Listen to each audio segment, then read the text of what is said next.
Okay, I'm not sure. We're watching in there. Okay. Okay. Your internet I connection. don't know. I don't seem to be able to mute everybody, so we'll just have to sit on your hands, people, and let the ladies talk. Okay, can we start now, Ken? I think so, yep. Okay, great. Well, so thanks everyone for joining us. We, when we went out to BC June the 3rd and traveled to the 19th, we had no idea that we'd be making a presentation. So we did a bit of research since coming back, and we wish we had have known some of these facts before. So we'll share them with you. The idea for the trip first started percolating in my mind when I heard Margaret Green talking about spending time at her son's wilderness lodge at Cootsie Matine in Grizzly Bear country. And perhaps you remember Margaret Green that used to be with the Strawberry Field Naturalists for many years, but she moved west a few years ago. Anyway, there was some openings at the lodge in June, and we booked 3 days. And then after we booked the lodge, we started booking flights and the ferry and accommodation and rented a car when we arrived at Victoria Airport. Just a few facts about Victoria. It's located on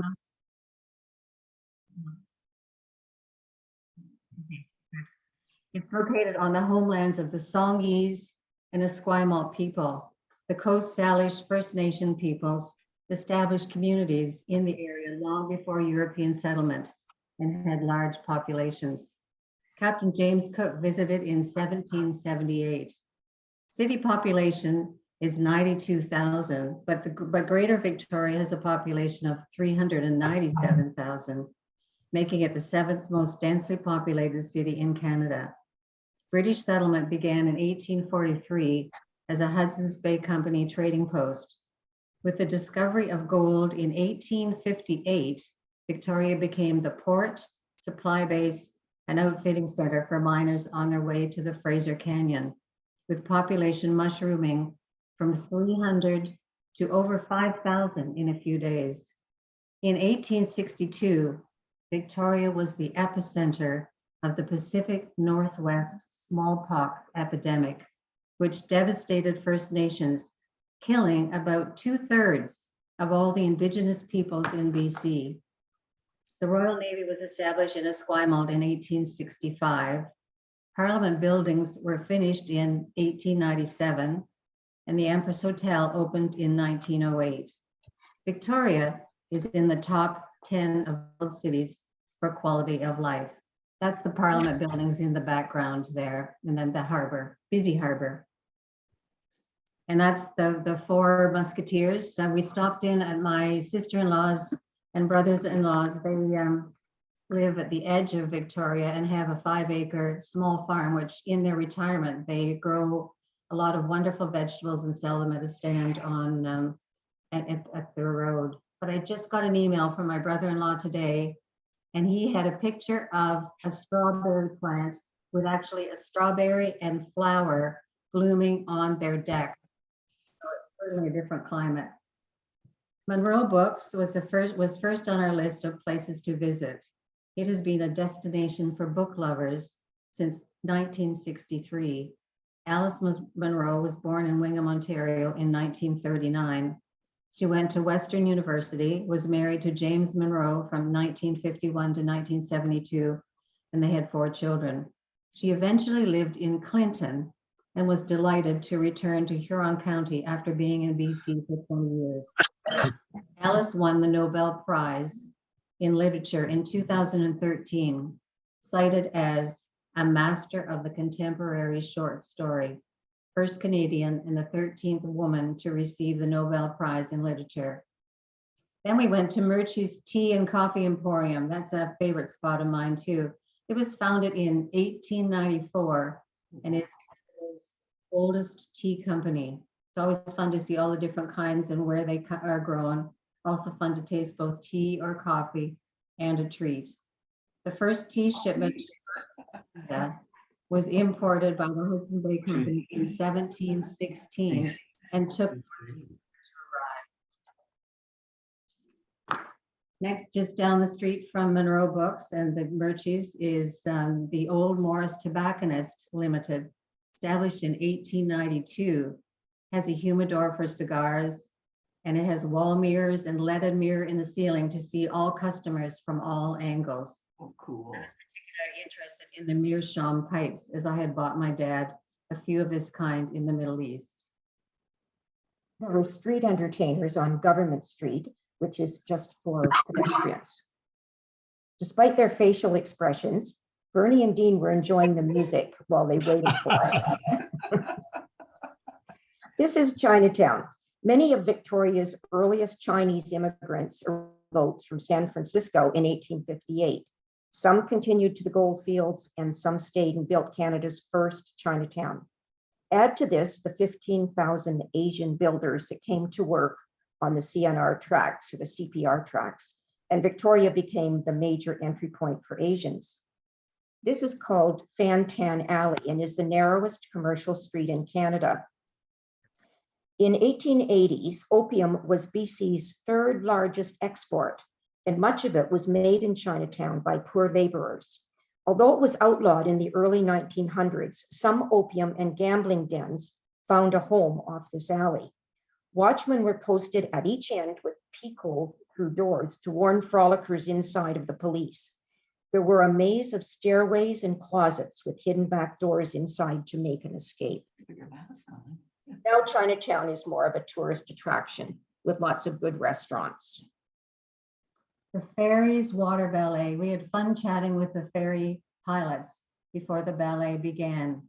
The harbor ferries were brought to Victoria in 1990. The skippers were amazed at their maneuverability. They took inspiration from the RCMP musical ride and created a synchronized performance. With no passengers on board, the captains were able to push their little boats to the limit, making them twirl around the water in and out of beautifully choreographed sequences. It's performed from April to October, usually on a Saturday or Sunday morning at 10:45 a.m., lasting about a half an hour. You can rent these hot tubs for $200 for two people for 2 hours and explore the harbor, cooling off with a short swim and listening to your favorite tunes. There's lots happening in the harbor.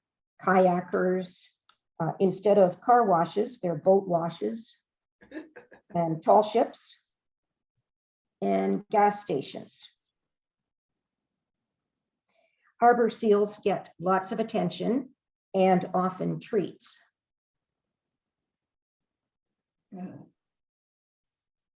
Fisherman's Wharf is a collection of year-round floating homes, often wildly decorated. And there are food kiosks and restaurants and fish stores, as well as fishing and pleasure boats. The fellows went whale watching and saw humpback whales. These whales live about 45 years. They also have the largest migratory path of any mammal, 1,800 kilometers each way. And lots of good scenery on that trip. Artist Emily Carr, whose statue is seen here with a monkey on her shoulders, was not always considered one of North America's best painters. For most of her life, her sketches of Aboriginal villages and the BC coast were rejected, and she became known around Victoria as a grumbling eccentric, wheeling her pet monkey Woo around in a baby carriage and running a boarding house called the House of All Sorts to support herself. But in the 1920s, Canadian landscape art was becoming popular with the Group of Seven, and Lauren Harris encouraged her to continue. Of course, we had to do the once in a lifetime thing. Side tea. Lots of couples, young people, tourists, and locals alike. We had the choice of 12 different kinds of tea. We chose Earl Grey and Princess Diana's rose petal infused tea. Each table gets, the tea is served on royal china a copy of a gift from Her Majesty in 1939. And each table gets a 3-tiered plate with sandwiches, sweets, scones with Devon cream. And no, we weren't able to eat it all, so we took away. And the cost of the tea is $89. And if you want champagne, that is extra. Oh my gosh. Arnie saw this Anna's hummingbird in Sydney. This is a female, but the male Anna's hummingbird is the only North American hummingbird with a red crown. Until the 60s or 70s, it could only be found in Southern California and the Baja, but gradually has extended its range north along the west coast up to BC. In 2017, it was given the honor of being named the official bird of Vancouver. Of the 8 most common hummingbirds in Canada and the United States, it's the only one to have increasing numbers since 1970. Ken or Terry, I'm not sure who can admit, but I see Jax has entered the waiting room and needs to be admitted. Is somebody keeping an eye on that? Anyway, we went to Bouchard Gardens, located 21 kilometers from Victoria, covering 55 acres, employing 50 gardeners. It was created by Jenny Bouchard to beautify an old quarry. They brought interesting plants from their various travels in the world. It is still privately owned and run by the family. In 2004, on its 100th birthday, it was designated a National Historic Site of Canada. I have visited it several times at various times of the year, and it's always beautiful. And we saw, of course, so many different kinds of flowers. We were particularly taken with this Himalayan poppy. And then we noticed the garbage cans. They had a little miniature garden on the top of each garbage can. And fuchsia, a special fuchsia area of hanging baskets from a latticed screened-in area to protect it from the winds. And a tree full of wisteria blossoms. Azalea and fern, the maidenhair fern, and just some of the fantasy creatures that they had scattered throughout the park. Right at the far end of Bouchard Gardens is Brentwood Bay, and there's a little peak holes that you can look through the vegetation and see the boats and the calm waters. And of course, a monkey puzzle tree. They're native to Australia, but I do like them. And lots of moss-covered trees and statues. And one of my favorite flowers, the golden chain or laburnum. This one I found quite unusual. It's called Nectaroscordum, and it's got foxtail in the background. These paragliders were flying in one of Victoria's parks. Paragliding is supposed to be the closest a person can get to flying like a bird. You just use the wind. Despite no engine, the ride may last several hours, but it's very weather dependent. Gary oak is a beautiful white oak tree with bark that is white to gray in color and distinctly furrowed. This picture was taken by my sister-in-laws. The Gary oak areas are some of Canada's most endangered ecosystems. Once common in coastal areas of southwest BC, less than 5% of these ecosystems remain in a near natural condition. Gary oak areas or ecosystems are more than just trees. They include woodlands with Gary oak, arbutus, or Douglas fir trees, often combined with rock outcrops, natural wildflower and grassy meadows, coastal bluffs, or seasonal pools. Gary oak areas are the richest land-based ecosystems in southwest BC, providing habitat for more than 100 species of birds, 7 amphibian species, 33 mammal species, more than 800 invertebrate species, and about 700 plant species. We had to make a trip up to Sydney. It's a great retirement town with lovely ocean, mountain scenery, lots of bookstores and coffee shops, and a pleasant climate. The mist and clouds and watercolor are constantly changing. Bernie and Dean found a local. This little terrier was ready to head out in his special box in the back of a motorcycle. What? After 4 days in Victoria, we headed then north and over the Malahat Skyway, heading for the Malahat Skywalk, It's such a unique area because it enables people in wheelchairs or strollers to experience nature in a unique way. A 600-meter tree walk through Arbutus or Pacific Madrone Forest and Douglas Fir Grove lead to a spectacular, gentle spiral ramp that takes you up 32 meters to an amazing lookout over Finlaysome Arm, San Juan Islands, Saanich Peninsula, Mount Baker, and the distant coastal mountains. The tower is basically 10 stories high. The $17 million price tag is a joint venture between the Malahat Nation and Aspire by Nature Adventure. Annette, oh, actually, when you take a look at this picture, take a look in the very middle, just above the heads of the people that are standing, you see Mount Baker, just the white top of the mountain. A net of strong cable allows out or sit or lie down and look a long way to the bottom of the tower. It was actually quite bouncy. There is an enclosed 65-foot spiral slide that takes you swiftly to the bottom of the tower. You sit on and snuggle your feet into a fabric mat to slide down. We all did it.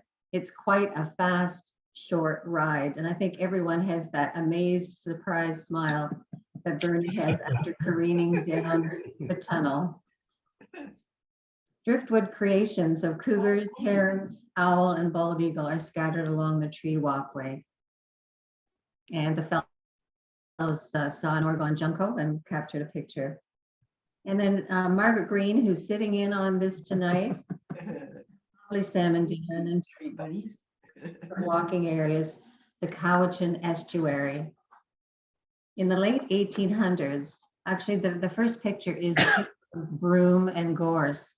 Broom is the yellow flower on the right. It's not prickly, but gorse is a very prickly, orangey yellow flower. It seems to be scattered throughout the world and causing challenges in South America and Australia alike.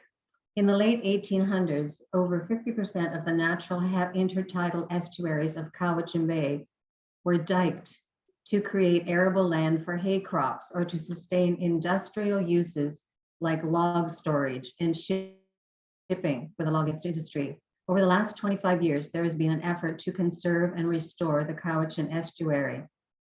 Various groups working together have acquired nearly 75% of the estuary. Wildlife habitat improvements include planting of winter cover crops to provide forage for waterfowl, while improving soil structure and reducing soil erosion. Field modifications include the construction of swales, sloughs, and wetlands to create ideal loafing and feeding conditions for waterfowl. This Cowichan Bay estuary is one of the most important estuaries on Vancouver Island. It is ranked as one of the most important wetlands in coastal BC and provides habitat for up to 230 species of birds throughout the year and critical habitat to thousands of waterfowl each winter. During peak migration, over 16,000 waterfowl will visit the Cowichan Estuary daily. Can you imagine being there for that? It's an important overwintering area for short-eared owls from October to April. And we actually did manage to see one of the short-eared owls when we were there. And we stopped at the lovely, charming village of Cowichan Bay with its coffee shops and reflections and few stores. And that's exactly where Maggie Green is. Chemainus is a logging town now famous for its 63 murals. The murals helped rejuvenate the town when the large mill closed during the lumber turndown of the 1980s and was replaced by a small but efficient mill requiring many fewer workers. The murals reflect the history of the town. The first white settlers arriving on what was the 2 world wars, the Indigenous, the presence of the Chinese in their community, and the lumber barons, with the eventual takeover by McMillan Bladel. And then on to Coombs and the goats on the roof. The goats first appeared about 40 years ago It was the Coombs Country Fair weekend, and the grass on the roof of the market was Christian light. Christian was an immigrant from Norway, where many homes are built into the hillsides. Legend has it that after a few drinks, Larry suggested they borrow some goats to mow the grass and perhaps provide some entertainment to passing cars. It certainly is a popular spot to stop for a bite to eat, get groceries, and more. This is one of my highlights, the Cathedral Grove in Millen Provincial Park. A severe windstorm on New Year's Day in 1997 toppled hundreds of huge trees. I was there in October of that year, and it was sad to see so many trees down. But as you can see, nurse trees take over and provide a new spot for trees to grow and ferns to take hold. It's one of the most accessible stands of giant Douglas fir trees on Vancouver Island, some more than 800 years old and some measuring more than 9 meters in circumference and soaring 80 meters high. There are also groves of ancient Western red cedar. Just breathe in, look up to the forest canopy above, check out the depths of the bark, and crawl into a tree and just enjoy.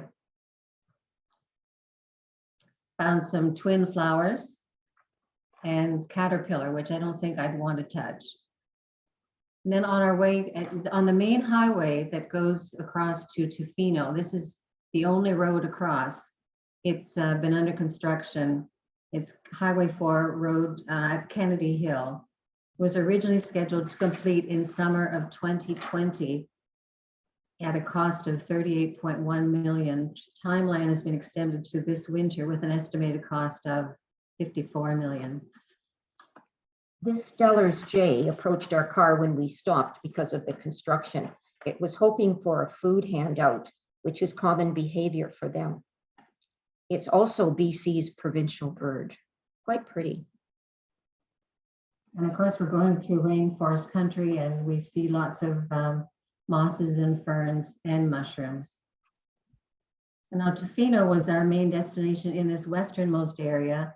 Population of Tofino is 2,500, and it attracts surfers, whale watchers, birders, campers,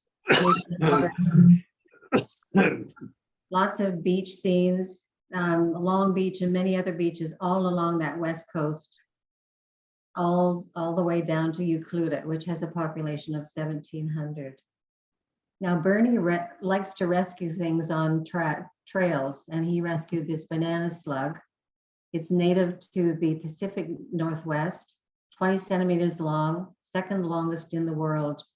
They produce mucus in self-defense, which causes predators' mouths to fill up with goop. Banana slug slime is all anesthetic, meaning it will make predators' tongue or throat go numb. Slime doesn't wash off hands, so fingertips start feeling numb after a short while.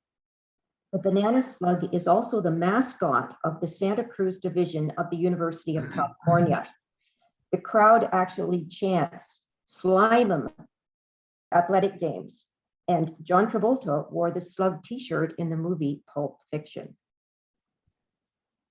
On these islands, when you get the vast sweep of the Pacific Ocean coming towards you, you have to be aware of rogue waves. And we particularly enjoyed being at the south end of the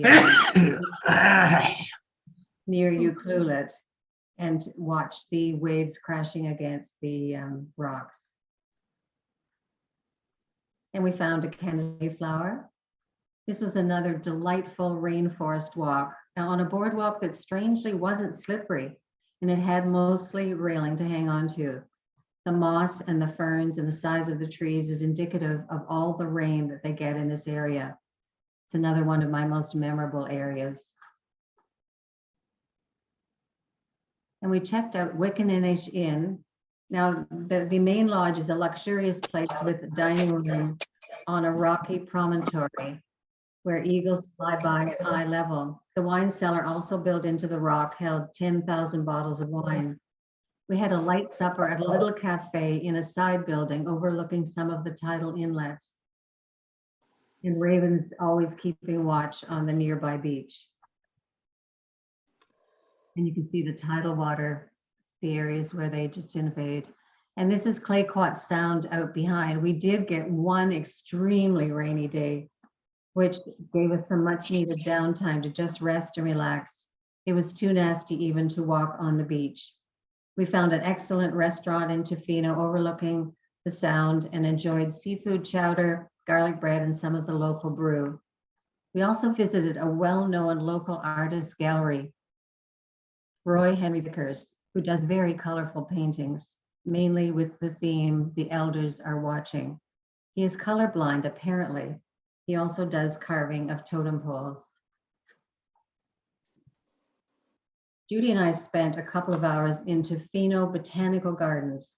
It is 12 acres of gardens, forest, and shoreline in what is apparently the wettest botanical gardens in North America. Annual rainfall is 135 inches. We enjoyed the sculptures in the gardens. It's like telephone.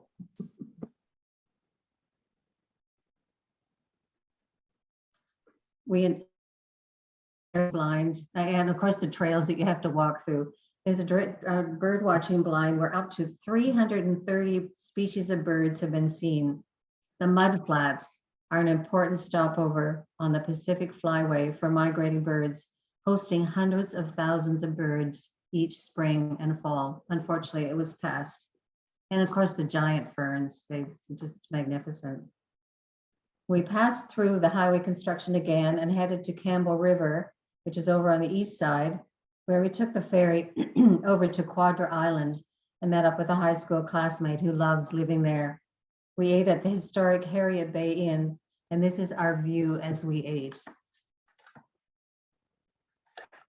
Telegraph Cove is a community of about 20 inhabitants, located about 210 kilometers northwest of Campbell River. It's a former fishing and cannery village that has become a launch point for ecotourism. The community grew out of a one-room station at the northern terminus of the Campbell River Telegraph line built by the federal government in 1911, 1912. Bernie found a truck there and I think he's thinking here of the money we could save on our return airfare if he bought this truck. We went to Port Hardy because it's the closest town to the ferry that goes to Prince Rupert. It's also known for salmon fishing and wilderness adventures. We found this sign on the back door of our hotel rather amusing. Please do not leave this door propped open as we're having bear problems on the property. We've had to entertain a bear in our lobby once before and do not want to do that again. Behind the hotel is a harbor view with thimbleberry flowers in front, and they seem to be quite prolific. This is a map of the Inside Passage. Now, if you take a look, you can see Vancouver Island at the bottom end, and the ferry heads out from there. It's a 16-hour trip from 7:30 a.m. to 11:30 p.m. We had to be there at 5:30 a.m. We did that. Elena, we can hear you. If you can mute yourself, that would be great. After dropping off our rental car, the ferry only stopped at Bella Bella. So if you just can sort of follow the Inside Passage, that's very well protected, and a lot of the cruise ships take this, and it's very calm waters. We were fairly close to Bella Coola, which apparently is very challenging to drive to. The cost for the ferry is $180 plus $40 for a reserved seat in the Aurora Lounge. On the ferry, we did have great seats in that lounge right at the bow with floor-to-ceiling windows to watch the world go by. There was very little traffic and few outposts, but beautiful scenery, and especially beautiful sunset that night. Made it to Prince Rupert. It's the land, air, and water transportation hub of BC's north coast. It has a population of 12,000, has an oceanic climate, and is also in a temperate rainforest. It's known as the City of Rainbows, as it is Canada's wettest city, with 103 inches of annual precipitation. 240 days per year receive at least some measurable precipitation, and there are only 1,230 hours of sunshine per year. So it's known as the municipality in Canada which receives the lowest amount of sunshine annually. Tourist brochures boast about Prince Rupert's 100 days of sunshine. There was an excellent info center on the harbor front showing the speed and efficiency of the trade routes from Asia to the markets of North America via Prince Rupert. The raven is the official bird of the Yukon. Their brains are the largest of the bird species, and they're known for their problem solving. Besides humans, ants, and bees, ravens seem to be the only animal that can communicate about objects or events that are distant in time and space. Just one moment. I see Don Farwell is waiting in the waiting room. If somebody can admit him, Terry or Ken. Okay. Juvenile ravens are the most playful of birds and have been seen sliding down snowbanks just for fun. Lists of plants in different regions that have different ecological functions, including ground covers there. Or you can. What's that? Okay. Children's life jackets hanging on hooks by the harbor are available to borrow. Although Alaska has the largest resident population of bald eagles, BC has the second largest. At one point, we saw 26 bald eagles sitting on the roof of a low building. Size varies depending on location. They increase in size the farther they live from the equator. The largest are in Alaska, and females are larger than males. Their vision is 3 or 4 times better than humans.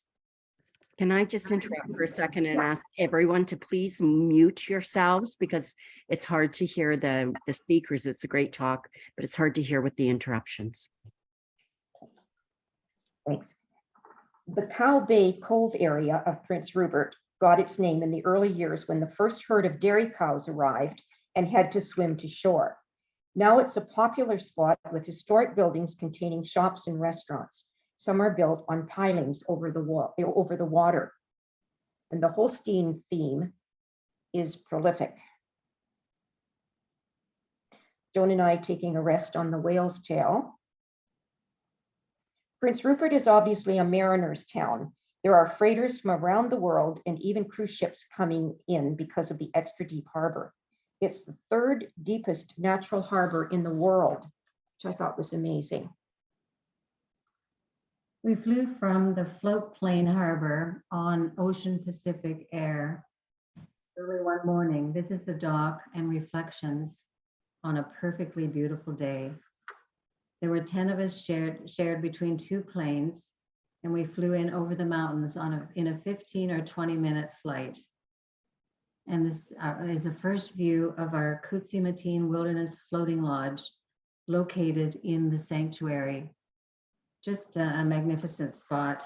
It's the only protected area of its kind in Canada. The primary purpose of the protected area is to protect grizzly bears and their habitat. All human activity takes secondary priority. These protected areas are collaboratively managed between BC Parks and Tsimshian First Nation communities. Thus, this relationship is a part of Tsimshian traditional territory, and their culture is protected. The lodge is floating perhaps 25 meters from shore. They're not allowed to build on the land. Their motto there is living green in the Kutsi Mateen. There are solar panels mounted on both buildings that power the lodge during the daylight hours. The creek on shore beside the lodge provides water for their microhydro, a water wheel that is gravity fed into the ocean. And the same creek is used for drinking water, which goes through 2 filtration systems. No single-use plastics are allowed, and cleaning products are all natural. Here, Joan and Bernie are being met by Maggie Green's son, Jamie Hahn, and his friend and employee, Darren. This building contains the kitchen, dining area, bathroom, and upstairs bedroom. The other building contains 5 bedrooms and a stove. We had the 2 bedrooms on the 2nd floor up the outside staircase. They each have a lovely big skylight and window which looks onto the mountains. But in keeping with the living green in the Kutsi Matin motto, the furnishings are wood, Spartan, and homemade. Just a bed and some shelves. No mirrors or place to hang clothes. You could tell a woman didn't design this. Our bathroom, which was shared by 8 of us, was downstairs. This was tricky in the middle of the night because after descending the outdoor stairs, we had to walk along a 3-foot ledge without railings to get into the living room bathroom area. Sometimes seals slept on the ledge overnight, so we had to be careful. The chef was very imaginative and artistic and also gave us a taste of local food, such as fried bread with breakfast and red snapper that one of our guides had caught. There were 10 guests, besides the 4 of us, 2 from England, 2 from near Edmonton, and a mother and son from Austria. The chef, Neil, is in the kitchen at the back. He cooks in the summer and skis in the winter. The wildflowers on the sideboard are black lilies, an interesting bronze to purple-brown color. They're sometimes called chocolate lilies, but there is another chocolate lily in the family. The bulbs resemble tight clusters of white rice and were an important food source for many native northern people. For 3 hours, twice a day, we go out in the Zodiac. It's 24 feet long, and it's got a 300 horsepower engine. And we observe the bears. And we have to travel various areas, north, south, and into rivers and estuary. And it's really not necessarily that far, but they're not necessarily close to the lodge itself. All visitors must report to the ranger station at the sanctuary boundary upon arrival.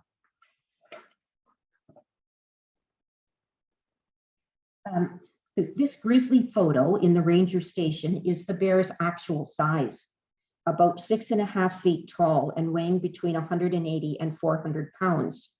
The females are larger than the males, and the coastal bears are larger than the inland bears. They are much bigger and twice as heavy as black bears. Grizzlies are considered one type of brown bear. This is a copy of a life-size bear foot. Their hind feet are about 11 inches in length and front claws from 2 to 4 inches, twice those of a black bear. You can see a claw here and a tooth.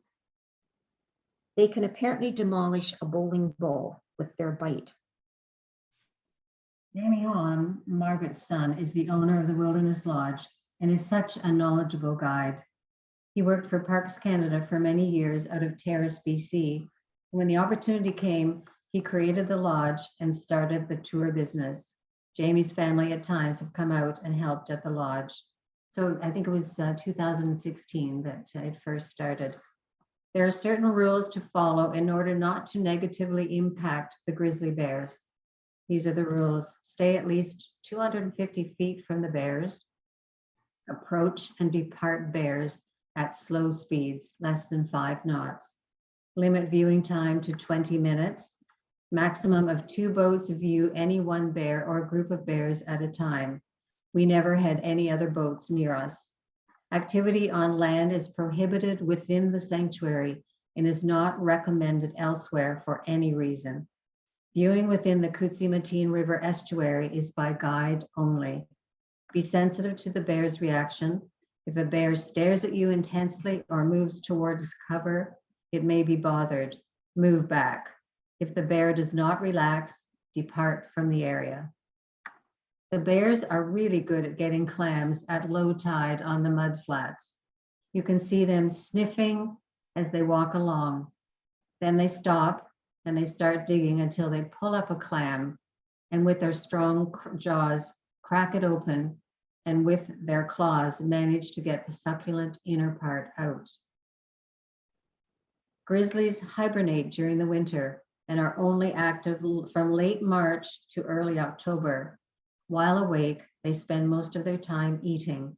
The Kutsi Matin Valley is a very rich habitat. For these bears, it is an all-you-can-eat buffet. From May to mid-June, mating season is underway. During these weeks, bears can be seen rubbing against trees and chasing each other. The male and female will spend approximately 1 week together, after which both will also mate with other bears. For research and keeping track of the bears, the rangers have given each of the bears names. We watched as Sam followed Betty, and then Betty followed Sam.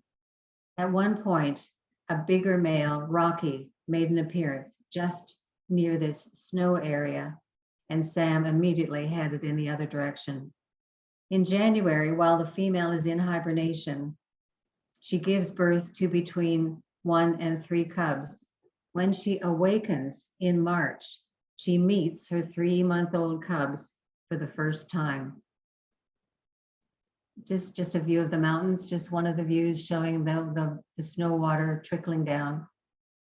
Can I ask a question, please? Okay. I don't know if you know the answer, but does that mean that the cubs nurse and the mother stays in hibernation? Absolutely. It's hard to imagine, isn't it? I know. That Okay. totally amazes me. Yeah. Thank you. Okay. Grizzlies are omnivores, eating both plant and animal material. After hibernation, bears spend May and June eating sedge grasses and skunk cabbage up to 100 pounds per day. At this time of year, the sedge grass is still low enough to be able to see the bears well.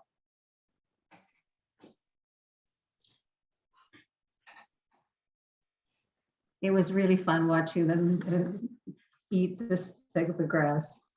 This is Spruce, a 2-year-old cub who's a bit of a celebrity in the animal documentary world. He's documented in Wild Babies, excuse me, Wild Babies, which has been on Gem and Netflix. It showed Spruce's mother trying to teach him how to hunt for clams so he could feed himself, but he wasn't that interested and preferred to nap any chance he got. Now 2 years old, he has discovered mussels to be easier to eat and tastier. He doesn't open them like the others open clams. He eats shell and all. Notice the teeth and the claws and the lovely eyelashes, actually. What a look of innocence. But 1 or 2 people are killed by grizzlies every year in Canada alone. We were watching him from the Zodiac, of course, but close enough to hear him crunching the mussels, sounding like someone crunching away on dry cornflakes. At the lodge, they kept a handmade book with photos and descriptions of all the bears they saw regularly. This is what was written about Spruce. I know you can't read that very well. A miniature version of his mother, has a uniformly medium brown coat and oval face. He was very vocal as a 1-year-old cub and is also very vocal when he has to swim. He avoids swimming if he can. He eats a lot of Pacific blue mussels, favors his right paw. His mother is called Hot Chocolate. He was the only cub in the litter. Possible fathers are Buddy, Lebowski, or Hank.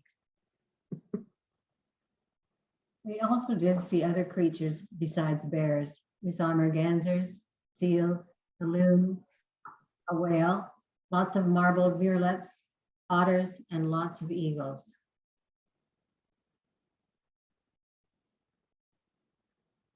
Lots of waterfalls from the snowy peaks of the western Kitimat Range.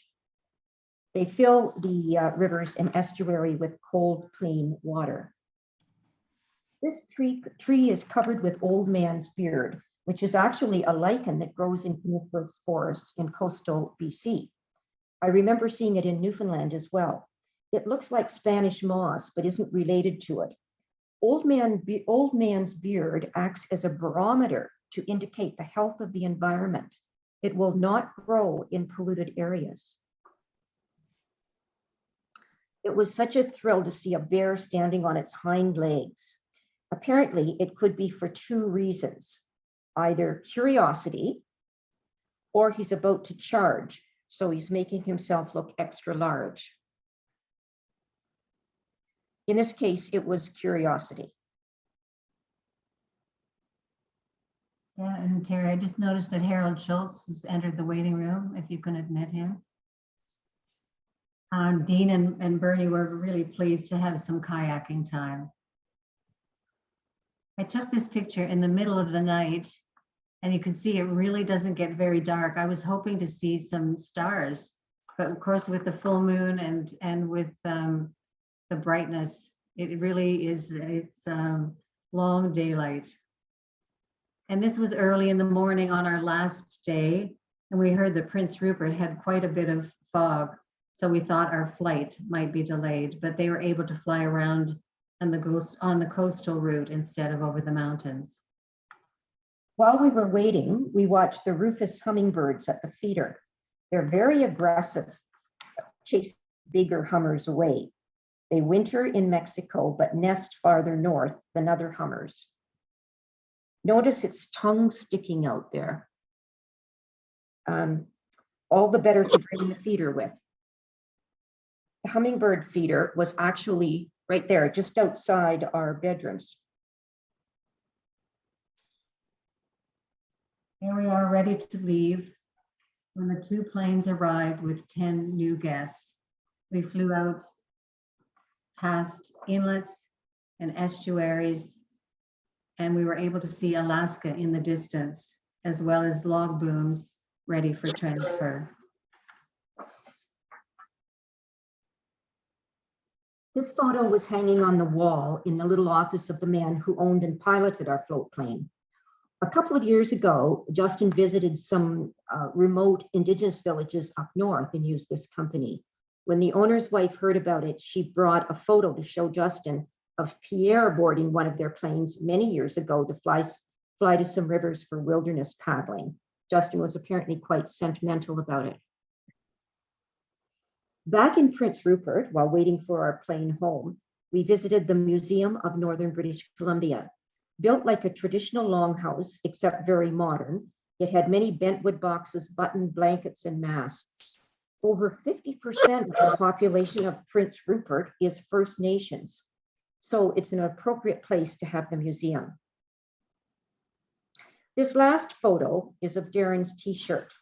You can't see it that well, but there's a bear with a rifle, and the print says, "I reserve my right to arm bears," pointing out the unfairness of the conflict. The First Nations people have battled to keep this place safe for bears by fighting against lumber companies that wanted the area. Apparently, the area contains the largest connecting Sitka spruce stand left in the world. Some of them are up to 1,000 years old. They've also had to stand up against a gas pipeline and were offered $1 billion to allow a small airplane terminal. But no. As Jamie said, this is a place where the bears have never seen a garbage dump or raided a campground or run from the roar of a chainsaw or the report of a shotgun. And these bears die of old age. That's it. So we headed home on the 19th of June, and thank you so much for joining us on our trip. And does anybody have any questions at all? We not necessarily, we may not know the answer, but I'm sure a lot of you have probably been to Vancouver Island. I would highly recommend, if you ever get a chance, Prince Rupert is quite fascinating. The ferry ride's good. And of course, the grizzly bears, that's a once in a lifetime experience.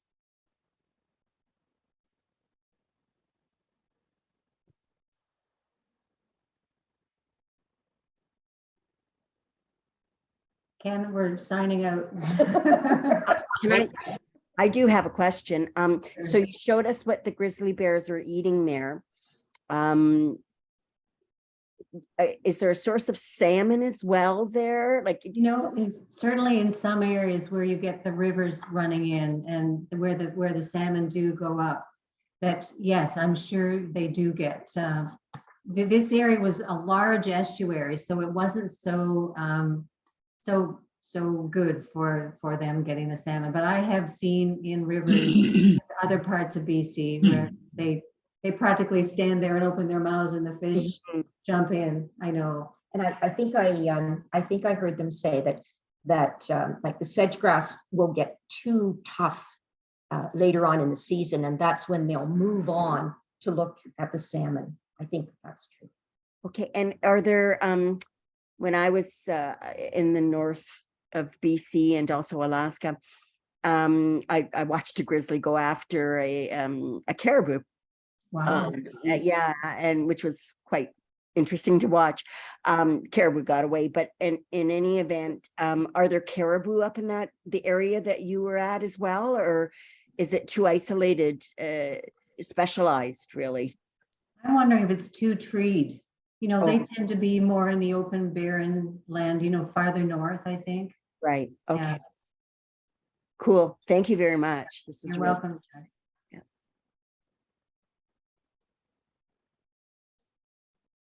It seems to me you did a lot during your trip. And one could easily take twice as much time or 3 times as much time and still be enjoying yourself. Would you agree with that? Oh, absolutely. Well, we had a lot more pictures, and it was hard cutting it down to what we showed. But we knew that we couldn't have too many. Yeah, so there was lots of other things that we saw, but yeah, just a very enjoyable. I mean, it's Canada. It's safe. It's nature. It's just spectacular. Yeah. Are these all your pictures or?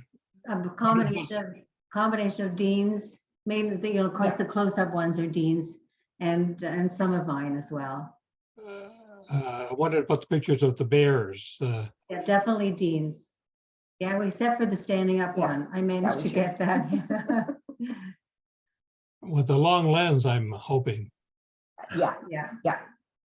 Well, mine was just my iPhone of the stand-up one. So, but Dean certainly had some magnificent ones with the lens.